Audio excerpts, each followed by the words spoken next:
So as many of you may recall, a few months ago I put together an RC car battery video where I took a tiny little battery like this, way smaller and lighter than anything that would normally go into a real car.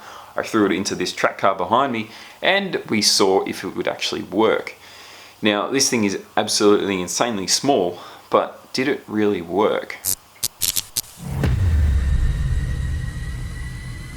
G'day folks, my name is Brendan, welcome to BEAVIS Motorsport, and well, the short answer is yes and no. It's the moment of truth. Will the car start?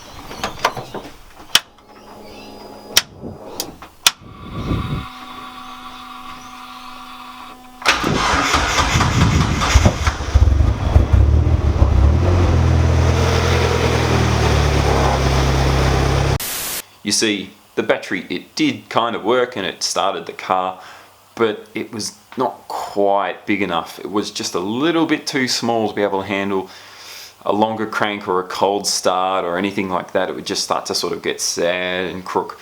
And we ended up often having to jump the car or get it going in the mornings when it was cold with the lead acid battery, and then once the car was up and running, this kind of worked. The easy solution and the way I fixed this problem was to add a second battery, and that worked absolutely flawlessly. Two batteries together like this, and of course I've got double the wiring, so apparently the rain has hit. I've got double the wiring, so we're splitting our amperage. I've got an adapter to join them all together to an Anderson connector. By running two batteries together, we've still got our sort of 14 odd volt power.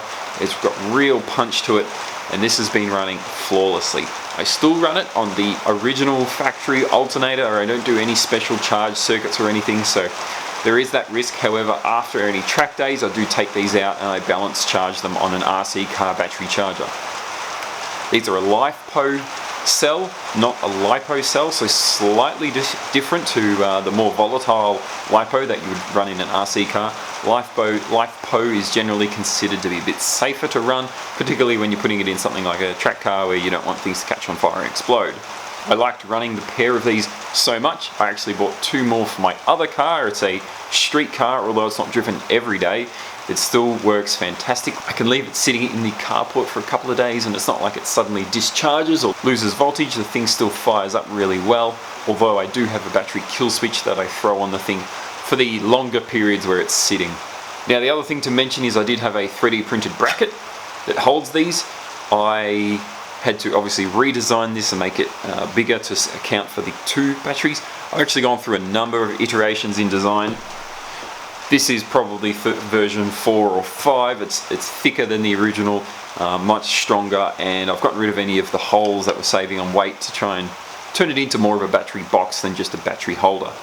It's got a lid now, which slides over the top, and then there's a relief here for the cables to come out. It bolts down with a couple of M6 bolts straight into the trans tunnel in my car, and it fits really nicely.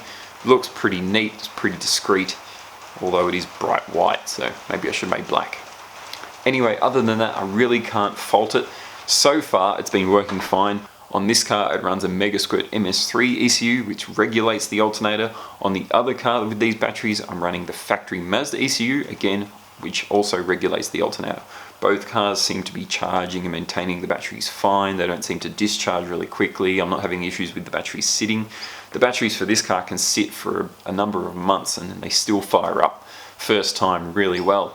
Although with this car, I do carry with me a lead acid battery all the time, just for the cold starts in the morning and that sort of thing, where you need to kind of have the car sitting and cranking for a little longer. Or when I'm doing something like playing with the laptop and connecting to the car's ECU and I have it sitting for a long time with the power on, but not the car actually running. Running the lead acid is just a bit safer than having these things sitting there pumping out electricity when they are a little bit more, shall we say, fragile than your typical car battery. Anyway folks, that's it from me on a little update on how these batteries are performing. I hope that helps and gives you some insight and inspires you to maybe try this for your own car. Thanks very much for watching, and we'll see you next time. Ta.